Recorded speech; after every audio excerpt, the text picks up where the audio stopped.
Hello guys, I'm getting my eyelashes extension after work. So after nyan, nag-decide ako ng pumunta ng Filipino shop para mang-grocery sana of some of my Filipino food dito sa Butuan. Yan siya, Butuan in Liebig. So kaso lang sarado na siya kasi nga natagalan ako. Nag-work pa kasi ako. Then after niya, nagpa-eyelash extension pa ako. So, nag-decide ako, babalik na lang ako sa car ko, sa car park.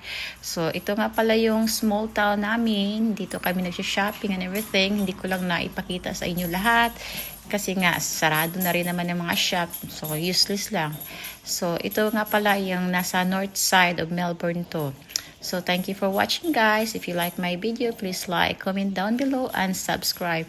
Thank you and God bless. Mwah!